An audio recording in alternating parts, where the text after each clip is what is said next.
Sinong umaahon, tayo ba o sila? Mga ngiti nila habang nakalubog ka pa sa napuntang bulsa. Pinaghirapan kong mga barya, napapako na ng mga pangako nyo. Naririnig pa ba? Makikita pa ba nila? Oh, nasaan na ba ang paghihirap ay matatapos na ba? O katapusan paano magkakaahon sa pagkakalubog? Sa sariling sinilangan ng hantungan ay puntol. Araw-araw kakahit kahit pa umabot sa tuhod ang baha. Kailangan pumasok kay uugod-ugod, magtitiis, magbubulag-bulagan para sa barya. Okay lang makibaka kakesyo para sa kanila. Mga nakaupo sa silya ng di mauga-uga, habang ang bahay ng iba kulang na lang ay matumba. Ang dali nilang sabihin pero di na magawa. Mga pangakong na bako, iiwanan kang awa. Bubulagin sa silawin, may matamis pang salita. At pagdating sa kunang masisisi pa'y iba, wala nang bago. Taon-taon na lang, kailangan ng gumising at tayo ay matauhan. Na tayo'y tao rin, hindi taon-taon. At tayong tao rin kalaban at sila rin tong mga maririnig nandinig. pa ba? Makikita pa ba nila? Oh, nasaan na ba ang paghihirap ko'y matatapos na ba?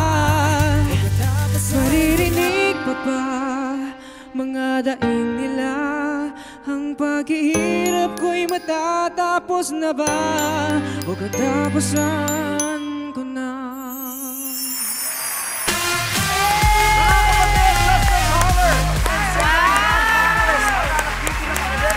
Bataan, Sky, Bryant, good morning, mga kapatid. Good morning. Good morning po. I love this song! Grabe, oh. Alam niyo ba, kayo ang usapan namin nung nag-anong latest kami dito, pinapakita yung mga nangyayari on social media. We were like, grabe galing naman. And si Mama Angela did gumawa ko ng video. Docu. Ay, tama. So may documentary siya about baha.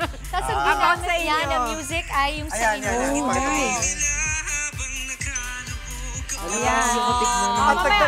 Dagdag ko dyan, umabot po sa 3.7 million views lang naman.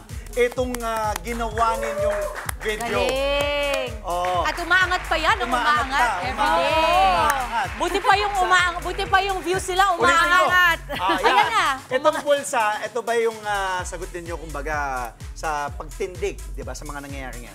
Yes, actually I made it last September 5th. Yeah, I made it September 5th kasi that time parang recently lang, di ba? And ayun yung mga moment na sabi ko, bakit ganito yung nangyayari? Parang ito na, nare-reveal na yung mga bagay-bagay. And then sabi ko, out of emotion, wala akong kayang gawin. Hindi ko kayang magsalita in public about this. But what the things that I think I can do talaga is magsulat ng song. And that night again, ito yun. Yun na yun talaga. Sinulat ko na siya and then nirelease ko na siya agad ng video sa TikTok and challenging everyone to do it and make your own script. At sama-sama tayo dito. Kinikilabutan ako dun tingnan mo. Okay lang ba na masyado mang maaga? I want to hear kasi without the music eh. Can you sing it for us, the first few lyrics? Sinong umaahon, tayo ba o sila? Mga ngiti nila habang nakalubog ka pa sa napuntang bulsa. Pinaghirapan kong mga barya, namumulto na ng mga pangako nyo. Makinig kayo. Ganda. Alam mo, iba kasi yung, syempre may music, iba rin pag narinig mo. Kasi si Justin talaga, ang strength niya, pagka walang ibang tunog na ako personally, I think, tapos the message kasi so strong. Brain mo, saan napunta yung barya-barya kong iniipon? Nakakaiyak. Totoo yan. First, Sky naman, isa ka sa kumasa, di ba, dito sa Bulsa Open Verse Challenge. At paano ba yung naging process mo dito? Kasi ikaw yung nag-rap dito, di ba? Yes. Yung sa akin naman po, nung napanood ko siya sa TikTok din, sa social media, which is kasi mutual po talaga kami ni Justin. So nung napanood ko siya, may message. Yun, so minessage ko siya kagad kasi ang ganda talaga ng meaning ng kanta. And sa panahon na to, ang hirap din talagang biglaan na mag-front or something, at least kami ng mga singers doon, kaya namin kahit sa ganung paraan nga namin Ma-express niyo ma-express yung nararamdaman namin. Message ko siya, then sabi ko sa kanya, bro, gawan ko ng kanta to, gawan ko ng verse to, tas yun, in-upload ko na lang din, and yun na. Actually, ako yung una, if I'm not mistaken. Ako yung una. Tapos ibang ang dami ng version. Sumunod, ang dami ng sumunod. Yan. Nice. Oo. Iba rin kasi kapag medyo mas bata-bata yung mga gumagawa. Siyempre, may I know who your influence is? Si Glock 9 ba? Kasi ba si Glock 9, diba? Ano rin siya? Sino? Oh, si Idol Glock. Given na yun, sobrang galing talaga. Pero, si Papa po talaga eh. Si Mama pala, kasi mas magaling mag-rap si Mama eh. Oo, that's pag right. nagagalit, di ba yung mama mo? Ikaw din talaga. Mamaya patay ka. Mamaya, Hindi ko na naman nilipit ang kwarta mo. Ganon. Ang ganda. Okay, promote nyo, imbitahan nyo sa mga susunod kayo naman makikita, events, and also social media accounts. Go ahead. Yeah, thank you so much. My name is Justin Toller, and you can follow me on all my social media platforms, TikTok, Facebook, and Instagram. And don't forget also to subscribe to my YouTube channel. And I just want to take this opportunity to greet my auntie a happy birthday. Happy birthday, Auntie! Tita Lehan, Doktor. Ayan, maraming salamat. Ingat kayo palagi. Happy birthday po.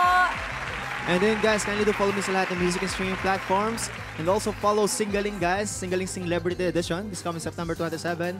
And advance happy birthday kay Carl De La Cruz. Shoutout din kay Jelay Pilones. Sa family ko dyan sa Bataan, Lisanin, Soldevilla, Castillo family. Everyone guys, maraming salamat na always watch Singaling and also The Vibe. Guys, Yes. panoodin po natin yung Vibe. Maraming salamat. At least kay Justin. At least kay Justin na galing na yung pronunciation ng kanya apelido ay Toller pala. So, Toller. Justin Toller, Sky Bryant, marami pong salamat. Mga kapatid, Dimples Romana po, maging maalam at may pakialam sa mga napapanahong issue at headlines. Mag-follow na po at subscribe na sa social media pages ng News 5.